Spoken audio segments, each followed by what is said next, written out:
I'm Jake O'Neal, creator of Animagraphs, and this is how a jet airliner works.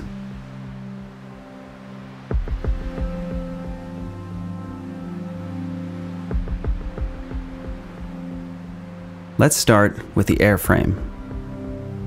Thousands of specially formed, damage-resistant panels are riveted or otherwise attached to a lightweight underlying base called the airframe. The panels and frame together make a very strong, relatively lightweight craft. Many of these parts, especially the outer panels, are made from a carbon fiber reinforced material, though traditional aluminum and aluminum alloys are also used. Vertical frames underpin the cross-sectional tube shape, connected by longerons that stretch from nose to tail. And in between these, a vast network of stringers, intercostals, and subframes. At the nose, the radome shields a weather radar antenna beneath, while allowing specific radio frequencies to pass through for proper functioning. A double-layered bird strike barrier is situated behind that. Floor beams attach to frames and support the floor panels. Higher grade panels are used in high traffic areas and the cockpit or flight deck, with lower grade panels beneath passenger seating areas. Pressure bulkheads are reinforced metal barriers that separate pressurized from non-pressurized areas of the plane. Humans are accustomed to about 14 psi of air pressure. Passenger planes generally fly between 31 and 38,000 feet above sea level, where air pressure is a meager 4 psi or lower. As such, most sections of the airplane are pressurized while in flight. These areas include the flight deck and passenger areas, equipment bays, and cargo compartments. Unpressurized areas are the radome, landing gear bays, the center wing box, and the tail cone. The wings attach near the center of the aircraft. A center wing box ties wing frames together with the fuselage. The keel beam offers additional support. A wing-to-body fairing attaches to the keel beam and a pair of external longerons to enclose and further strengthen this critical wing attach point. Sturdy yet flexible spars stretch from the center wing box to the wing tip, one at the leading edge and one at the trailing edge of the wing. A pylon juts out from the wing frame to support the jet engine. Titanium links extend from the wing to the pylon, and tension bolts mate aluminum and titanium plates for an incredibly strong and flexible connection. Moving to the rear or aft of the plane, we see the vertical and horizontal stabilizers with their additional frame supports, and the tail cone, which houses the auxiliary power unit or APU.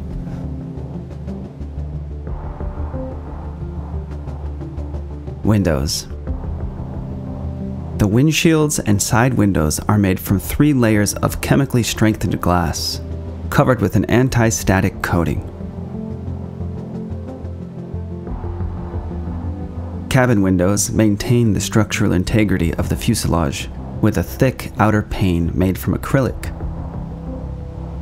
There's an additional protective acrylic pane on the passenger side with a hole and an air gap for pressure and temperature equalization. Doors. There are passenger doors front and rear, with corresponding service doors on the starboard side. Cargo access doors are also on the starboard underside. Smaller overwing emergency doors are located just above each wing. Doors must be disarmed before opening so the emergency slide will not deploy. An overpressure light, visible from the inside and outside the door, indicates whether the pressure differential would permit safe opening. A vent panel enables pressure equalization. Turning the interior latch handle allows the door to be opened. There's also an externally accessible door latch. The door rides on a hinge arm to swing out and away from the plane body, with stabilizer bars to guide its path.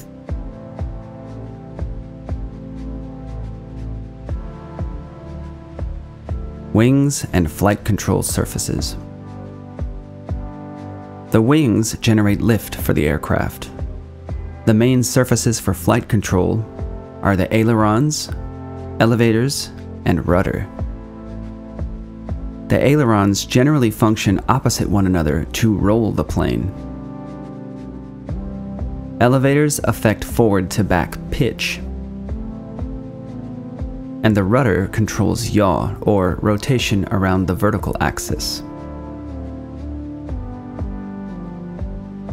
The entire horizontal stabilizer, which the elevators are attached to, can be rotated to hold the plane at a particular attitude and leave the elevators for finer adjustments. To achieve this, the stabilizer is attached to a motorized device that can move up or down a threaded rod. Secondary flight control surfaces assist these primary systems. On the wing, leading edge slats and trailing edge flaps make up what is known as the high lift flight system. Both slats and flaps extend outward from the wing in a curved downward motion, which dramatically alters wing shape to allow for a much steeper climb angle, while also mitigating the chances of a stall for takeoff and while climbing to cruising altitude. The curved slat supports ride on gears driven by a line of connected shafts back to the slat power drive unit.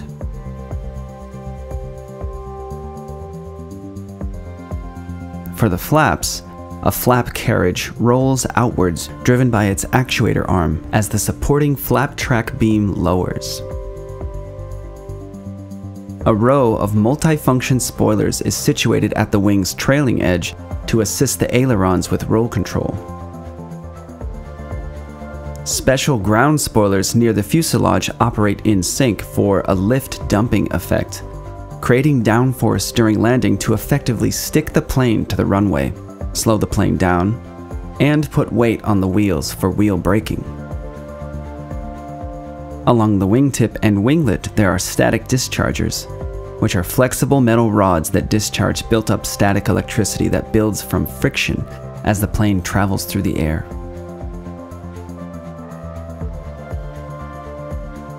Landing gear.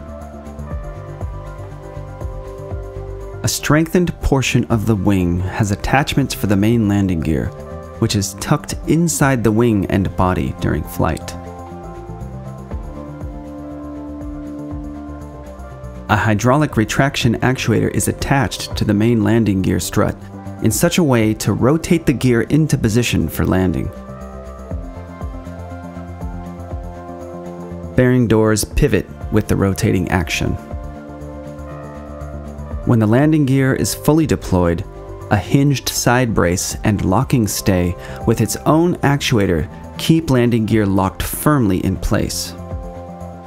These components unlock and fold with the landing gear for stowing.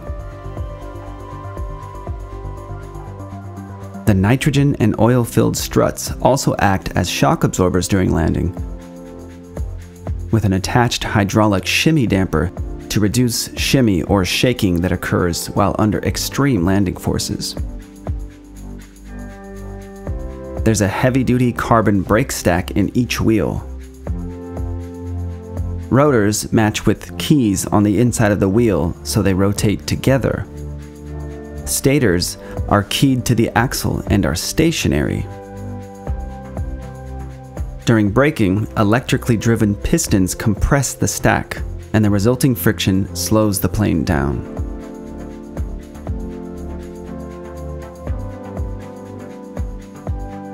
The nose landing gear has slightly smaller tires and brakes than the main landing gear, and operates in a similar way with the addition of a rack and pinion steering system.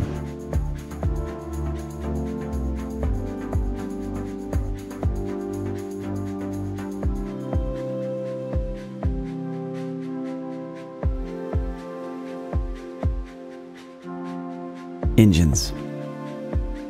Animagraphs already has an existing video about the inner workings of a jet engine.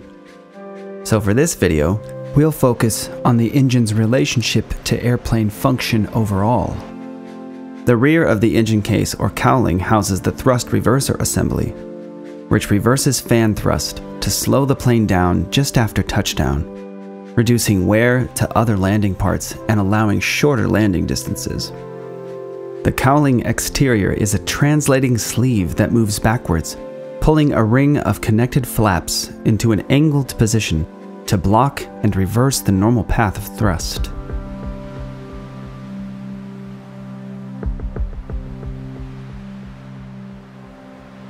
Auxiliary Power Unit. The APU is a backup power source that can supply energy to things like cabin air conditioning, cockpit avionics, and so on when the plane is grounded and not yet connected to an airport power source. The APU also provides power to the main engines for starting. Pressurized air from the APU turns a small turbine device at the engine, which rotates the main gearbox and engine internals, starting the fuel and airflow process on which jet engines function. The APU itself is a gas generator that runs on principles similar to the core of a jet engine. The APU has an electric battery-powered starter. Air is drawn in through a port at the rear of the plane. It's mixed with fuel and ignited, and the resulting combustion drives a turbine to pressurize more air for various purposes, or run an electric generator. The APU exhausts out the back of the plane.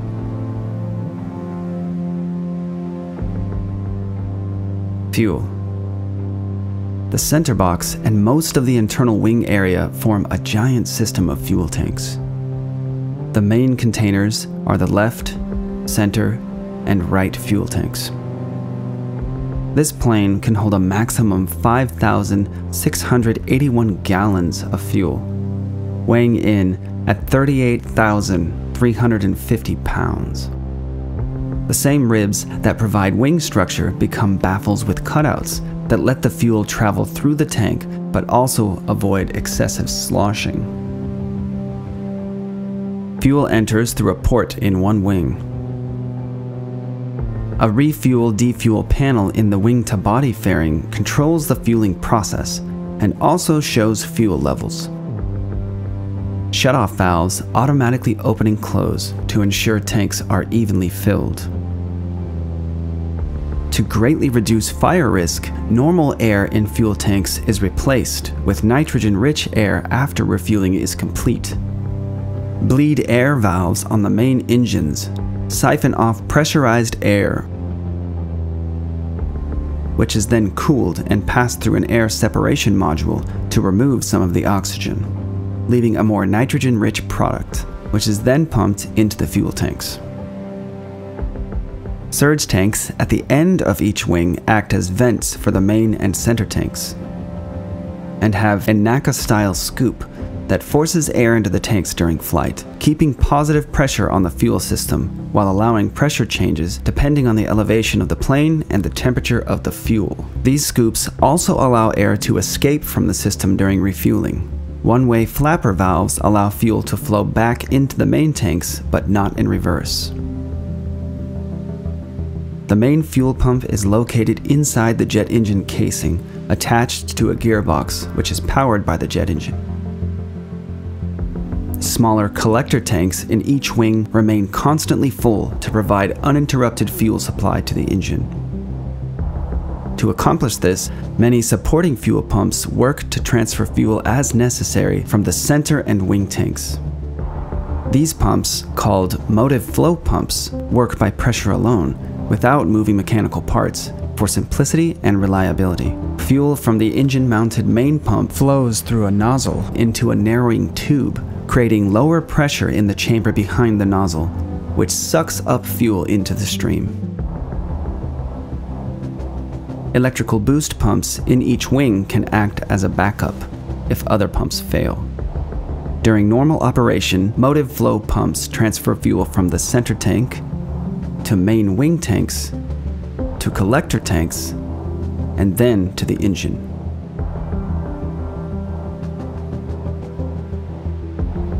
Air management. While in flight, pressurized air for crew and passenger spaces is collected from both the low and high pressure compressors inside the engine through bleed air valves. This hot bleed air is cooled with outside air through ram air ducts in the wing-to-body fairing before proceeding through the climate control system for further processing as needed.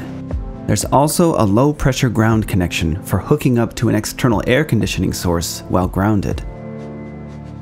A network of air outlet tubes connects the system to cabin controls above each seat and in other areas of the plane. There are equalization valves between pressurized compartments to maintain equilibrium, and an outflow valve on the pressure bulkhead behind the forward cargo compartment. Hot bleed air is also used in the anti-ice and fog system. Perforated piccolo tubes in the wing slats use bleed air to melt ice. The air exhausts out the back of the slat. The front engine cowl is heated with hot bleed air and has small exhaust slots at the bottom. Windshields and side windows in the cockpit have a heating film between layers of glass. Electrical. There are 2 electrical equipment bays in the underside of the plane's body. The forward equipment bay is just behind the flight deck, and the mid-equipment bay is tucked behind the wings. These bays are filled with a dizzying array of electronics, computers, etc. to run the many systems on this complex airplane. Generators attached to each engine are the main source of electrical power.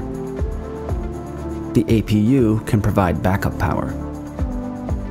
3 separate electrical power centers control distribution to critical systems like landing gear, the high-lift flight system, brakes, tire pressure monitors, and many more. There are 2 primary flight control computers in the forward equipment bay, with backup alternate flight computers in the mid-equipment bay.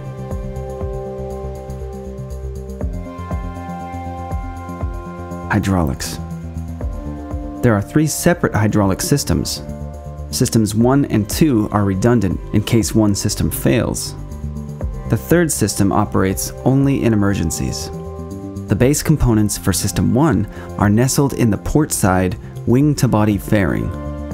System 2 mirrors this arrangement, but on the starboard side.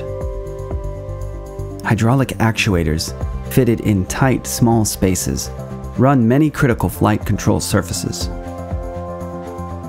For example, the spoilers, elevators, rudder, and so on. There are often multiple actuators to operate a surface, connected to separate hydraulic systems, again for redundancy. Hydraulic System 1 controls the upper rudder actuator, left elevator outboard actuator, left thrust reverser, left and right multifunction spoilers 1 and 3, the flap power drive unit, left and right flap brake, left and right ground spoilers, and the landing gear.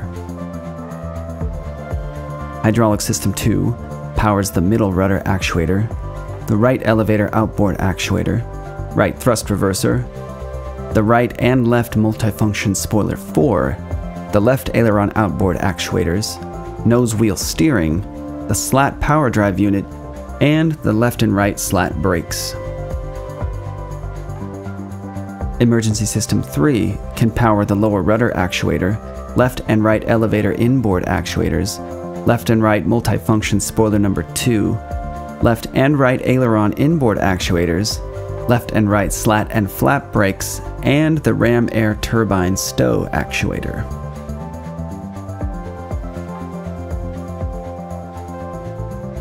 Water and waste. This plane has 3 bathrooms, one up front behind the flight deck, and 2 at the back. There are also sinks at the forward and rear galley stations. Pumps pull water from a 42-gallon tank anchored under the rear floor panels. A heated blanket and heated water lines keep the water from freezing.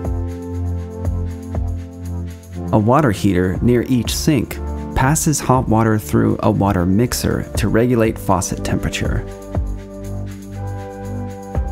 Gray water from the sinks is drained through heated gray water drain masts at the front and mid-rear of the plane's underside.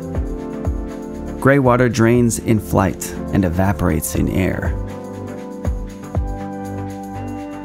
Black water from onboard toilets is stored in a waste tank and emptied after landing. Both air and water are separated from waste as it enters the tank. At altitudes below 16,000 feet, a vacuum generator creates suction to pull waste into the tank.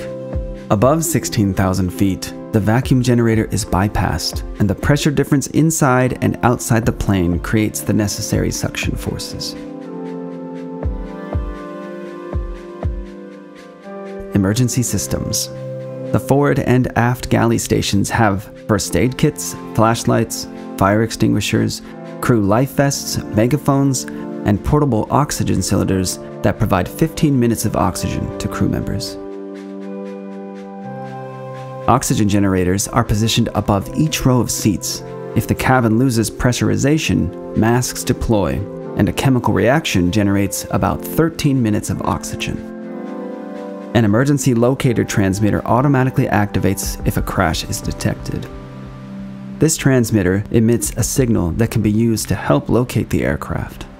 An aircraft identification module provides the location transmitter with aircraft-specific data.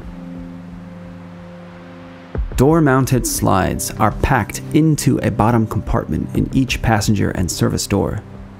A lever in the door arms the slides so that it will deploy when the door is opened by attaching itself to the door sill and deflating.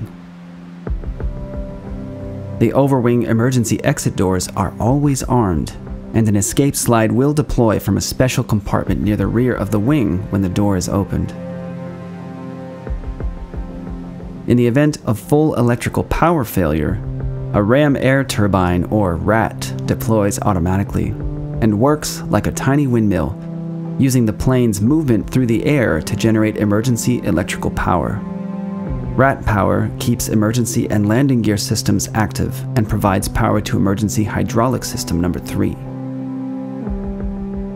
There are temperature-sensitive fire detection loops around each engine and the APU with spherical fire extinguishing bottles nearby. The equipment bays have smoke detectors, and cargo compartments have smoke detectors and fire extinguishing bottles. A flight data recorder monitors and records the last 50 hours of operational data, and can hold 25 hours in its crash survivable memory unit. It has an underwater locator beacon that emits a signal for 90 days. An aircraft health management system stores maintenance data and monitors things like gust, turbulence, and hard landing conditions. Crew areas. There are front and rear galley areas with folding crew seats. The flight deck door is made of sturdy materials and has a bulletproof insert with a bullet-resistant peephole to the passenger cabin. The door latch prevents opening when pressure is applied from the passenger side.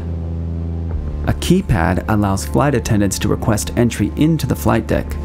There's an override code for emergency access. Surveillance cameras monitor the area just outside the flight deck door.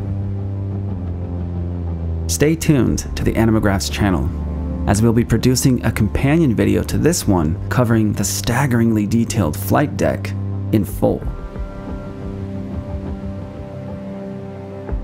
External lighting and antennas.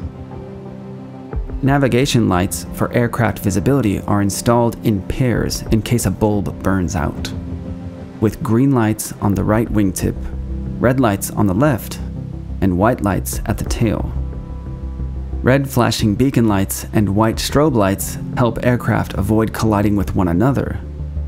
There are flood lamps to illuminate the airplane logo and side lamps for wing inspections while on the ground. Lights on the left and right wing-to-body fairing and on the nose landing gear illuminate the runway during takeoff and landing. Taxi lights illuminate the area around the airplane while on the ground. The weather radar antenna performs multiple radar scans at different tilt angles. Antennas line the fuselage for things like radio communication to ground stations, collision avoidance and air traffic surveillance, GPS, a Ku band antenna for internet access, and more.